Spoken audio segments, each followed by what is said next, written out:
MLA ni kari ni ka atman na tawo da akhoi ya keno tok de na haibato adu yes makhoi mayam gi marak na thodok hin do pa magun chen ba miyam gi akhoi grassroots level da miyam ga tinna ba to na ba adu ba MLA lusing ba haita ren ko adu ma miyo di adu yaw ga ne ba se adu yaw ba matam ta ma gi matak ta kana na kari kari taw do no haibatu di kasi to ni ya lite ba adu madu ka unconstitutional oibra illegal oibra na ta kan seditious act ni ka na haidori bra ba hain ngai maram ka su lite ba miyam ga pun khup na sat min jaba miyam ni yana mo khonar pani miyam gi issue dari mangjin than song thor pani haibdo ma adum adai da adum hain ngai yam lei hai tare madu gi dam ta ma gi protective keno yam na lei gre measure ma yam no lei gre ana adu mu so am ta tok de adagi wa so am ta ngang de comment so am ta pi de asigu achong yam la MLA ma yam lei sing ken de sing se yeng ne adu ga ka mo matam da na akhoi honorable chief minister 𝐍𝐀𝐿 sana sat pa thoram adagi karumba inaugurate to ba na ta kan foundation stone lay to ba na ta ka kadai no khong chat padari moi matung iline akhoi ke gi ta robot ki ta masi yam tina no ning bo wani hai tare adu robot tong na dum tumina dum lep ga gi akhoi gi magi security guard ma yam lep ga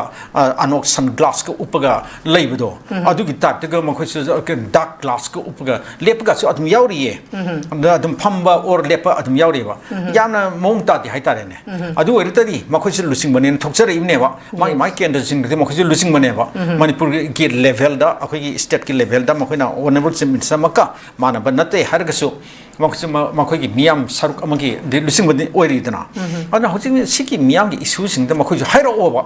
hayo ba ma khoi gi sab philips kari no ba ma gi individual level na ai gi personal opinion de sini ai gi personal observation de sini adu sina party gi oba matang da di sini habdo party gi pot di ma khoi na haibu ngam di har ga di hairo no ba party gi oba wa khon di khang jete ai sam ki unti ai khoi miyam gi issue sira khoi yauri support tori ai su yaw kani song thor kani ai na angam ma tem pang ni ana hayo ba physically morally not financially asimo miyam se haibi gi dong ne ba adu mo wapum ju amat ju haibalite adu ma khoi level da ma khoi na khang sana se ma khoi influence ma ma hai ta ren ko delhi da le ba ma khoi influence ma adu mo miyam de ju ma khoi gi influence bi ju u de ba ana simo poching si hairu ga dine hiai yang na nuai te aduna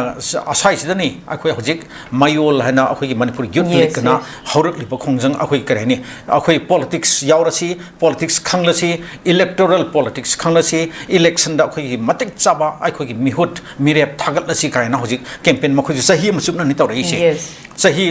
pharak doram ni koi director bani hai tare mama akhoi gi hauki ba january tha da gi ni ma khoi na kan da MU gi kan da auditorium da hau dokhi bani da aduna sigi wapum ma khoi ju lep tan sang silak limne ba sigi wapum ga che akhoi gi manipur gi miyam se yauri bra yaw da bra khang da bra gyan ta da ba ma le ba ari akhoi gi manipur miyam se ne akhoi se khudam na sai da hanya am le ke gi akhoi sociology gi saruk am oina am societal akhoi gi societies gi mindset se akhoi gi kan je general attitude si kari no akhoi mayam se akhoi miyam se nungai ba yam pam ba adigi thawk si yam suning da ba adigi kom ba si yam pam ba hai tare aina suga da ba aina ta aina thabuk tog di sabudi atopa man tog gisino na akhoi loktana ra ne laithokpa ade ahaw si yam saning ba ade phajaba si yam na pam ba hai tare phajaba setning ba phajaba gari thoning ba ade ki masa si yam naning ba adu mu khunai ma oina akhoi maitai se akhoi maitai su leiye ba ye le ma aduna akhoi nungai si yam pame ba maduna maram oidana adu su sokthana gi ngasi akhoi maitai na akhoi miyam na hai tare nan ko akhoi indigenous communities na ngasi mo mayong na riba phibam se masigi ngasagi akhoi gi hainabi akhoi gi keno se masigi mindset se masin su marma mo oiri bane ba ausi aduga akhoi se thab chu suning de habis ki maram dudi yam lagre ko akhoi gi isagi oijaba akhoi gi irak ki ne mystery mayam leidna thabak sub mayam leidna yum saba u suba karikara to ba chek saba chek suba mayam leidna makhoi gi thab khusuga mapan de sang liba thabak mitop sing de thabak khusuga yingna ba dawji mapan mitop sing na makhoi ne na thabak sui thabak yangi thabak thui adiga paisa khongi haina na hojik se makhoi myam je ta ang pe pana yum no bom sabam tam makhoi thinar pe phim de lei re ba sigi kan ma se pot se yam chumi sa simadi yam chumi aduna masi na marum oiraga su akhoi se mangan jana ba akhoi sokthan na ba akhoi sihan na ba akhoi muthan na gi na machak amai ju sidagi oira ba ne ba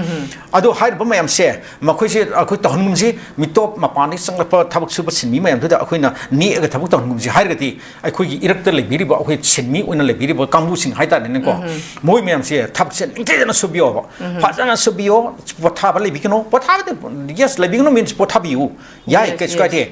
ꯍꯧꯖꯤꯛ ꯇꯧꯔꯤꯕ ꯄꯣꯠꯇꯤ ꯀꯔꯤꯅꯣ ꯑꯩꯈꯣꯏ ꯊꯕꯛꯁꯦ ꯍꯞꯇꯥ ꯑꯃ ꯊꯕꯛ ꯁꯨꯔꯅꯤ ꯅꯨꯃꯤꯠ 10ꯅꯤ ꯊꯕꯛ ꯁꯨꯔꯅꯤ ꯁꯦꯜꯁꯤ ꯃꯈꯣꯏꯒꯤ ꯈꯨꯠꯁꯨꯃꯟꯁꯤ ꯍꯞꯇꯥꯗ ꯄꯤꯕꯁꯨ ꯂꯩ ꯅꯨꯃꯤꯠ 10ꯅꯤ ꯂꯩꯔꯒ ꯄꯤꯕꯁꯨ ꯂꯩ ꯊꯥꯈꯥꯏꯕꯤ ꯐꯥꯔꯒ ꯄꯤꯕꯁꯨ ꯂꯩ ꯊꯥ ꯐꯥꯔꯒ ꯄꯤꯕꯁꯨ ꯂꯩꯌꯦꯕ ꯍꯦꯜꯂꯦꯕ ꯑꯗꯣ ꯍꯥꯏꯔꯤꯕꯁꯤꯡꯁꯦ ꯃꯗꯨꯒꯤ ꯄꯩꯁꯥꯗꯣ ꯐꯪꯈ꯭ꯔꯒꯗꯤꯅꯦ ꯋꯥꯟꯁ ꯄꯩꯁꯥꯗꯨ ꯐꯪꯈ꯭ꯔꯕ ꯃꯣꯏ ꯅꯨꯃꯤꯠ ꯅꯤꯅꯤ ꯑꯃꯨꯛꯀ ꯂꯥꯛꯑꯣꯏꯕ ꯑꯗꯨꯒ ꯊꯛꯇꯅ ꯆꯥꯗꯅ ꯅꯨꯡꯉꯥꯏꯊꯣꯛꯑꯒ ꯂꯩꯕꯁꯦ ꯃꯁꯤ ꯑꯩꯈꯣꯏꯒꯤ ꯑꯗꯨꯝ ꯌꯥꯝꯅ ꯇꯣꯏꯅ ꯎꯕ ꯑꯗꯨꯝꯕ ꯁꯛꯇꯝ ꯑꯃꯅꯦꯕ ꯏꯆꯦꯜ ꯑꯃꯅꯤ ꯍꯥꯏꯇꯥꯔꯦ ꯑꯁꯤꯒꯨꯝꯕꯒꯤ ꯄꯣꯠ ꯃꯌꯥꯝ ꯑꯁꯤ ꯂꯩꯕꯁꯤꯅ ꯃꯔꯝ ꯑꯣꯏꯔꯒ ꯉꯁꯤ ꯑꯩꯈꯣꯏ ꯈꯨꯟꯅꯥꯏꯁꯤꯅꯅꯦ ꯁꯣꯛꯊꯔꯛꯅꯕꯒꯤ ꯁꯤꯊꯔꯛꯅꯕꯒꯤ ꯃꯆꯥꯛꯁꯦ ꯃꯁꯤꯁꯨ ꯑꯃꯅꯦꯕ ꯑꯗꯨꯅ ꯁꯤꯒꯨꯝꯕ ꯃꯌꯥꯝ ꯑꯃ ꯂꯩꯕꯁꯤꯅ ꯀꯩꯅꯣ ꯇꯧꯕꯅꯤ ꯑꯗꯨꯅ ꯑꯩꯈꯣꯏꯒꯤ ꯀꯩꯅꯣꯗꯣ ꯁꯤꯒꯤ ꯄꯣꯠꯁꯤ ꯂꯩ ꯑꯗꯨꯅ ꯁꯤꯒꯨꯝꯕ ꯃꯌꯥꯝꯁꯦ ꯑꯩꯈꯣꯏꯅ ꯍꯣꯡꯗꯣꯛꯇ꯭ꯔꯒꯗꯤ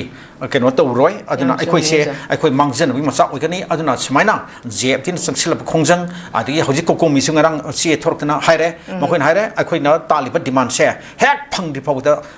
ꯁꯤꯕ ꯆꯪꯕ ꯊꯤꯗꯅ ꯑꯩꯈꯣꯏ ꯑꯀꯟꯕ ꯈꯣꯡꯖꯪ ꯆꯪꯁꯤꯟꯈꯤꯗꯧꯅꯦꯅ ꯍꯥꯏꯔꯤꯁꯤꯅꯦꯕ ꯍꯧꯖꯤꯛ ꯖꯦꯞꯇꯤꯅ ꯑꯃꯨꯛ ꯍꯥꯏꯕ ꯂꯩꯔꯦ ꯃꯁꯤꯗ ꯑꯗꯨꯝ ꯃꯈꯣꯏ ꯍꯥꯏꯔꯦ ꯌꯥꯝ ꯇꯣꯏꯅ ꯍꯥꯏꯔꯦ ꯃꯊꯪꯗꯗꯤ ꯑꯩꯈꯣꯏ ꯈꯣꯡꯖꯪꯁꯦ ꯂꯧꯊꯣꯛꯑꯣꯏꯅ ꯈꯣꯡꯖꯪ ꯂꯧꯊꯣꯛꯇꯅ ꯆꯪꯁꯤꯜꯂꯛꯀꯅꯤꯅ ꯍꯥꯏꯔꯦꯕ ꯑꯗꯨꯅ ꯁꯤꯒꯨꯝꯕꯒꯤ ꯄꯣꯠꯁꯦ ꯌꯥꯝꯅ ꯀꯔꯤ ꯍꯥꯏꯅꯤ ꯐꯤꯕꯝꯁꯦ ꯑꯔꯨꯕ ꯐꯤꯕꯝꯗ ꯍꯦꯟꯅ ꯂꯨꯕ ꯐꯤꯕꯝꯗ ꯂꯥꯛꯄ ꯌꯥꯕꯒꯤ ꯑꯣꯏꯊꯣꯛꯄꯁꯦ ꯌꯥꯝꯅ ꯂꯩꯔꯦ ꯑꯗꯨꯅ ꯍꯧꯖꯤꯛ ꯃꯩꯍꯧ ꯂꯥꯡꯄꯣꯛ ꯑꯆꯧ ꯑꯆꯧꯕ ꯊꯣꯔꯛꯂꯣꯏ ꯍꯥꯏꯅꯤꯡꯉꯥꯏ ꯂꯩꯇꯦ ꯑꯗꯨꯒ ꯀꯔꯤ ꯍꯥꯏꯅꯤ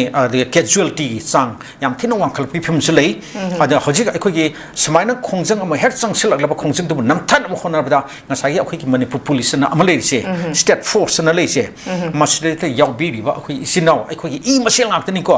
ꯑꯩꯈꯣꯏ ꯏꯆꯤꯟ ꯏꯅꯥꯎ ꯉꯥꯛꯇꯅꯤꯗꯅ ꯑꯩꯈꯣꯏ ꯂꯩꯀꯥꯏꯗꯁꯨ ꯑꯉꯥꯡ ꯏꯆꯥ ꯀꯔꯤ ꯀꯔꯥ ꯃꯌꯥꯝ ꯌꯥꯎꯔꯤꯕ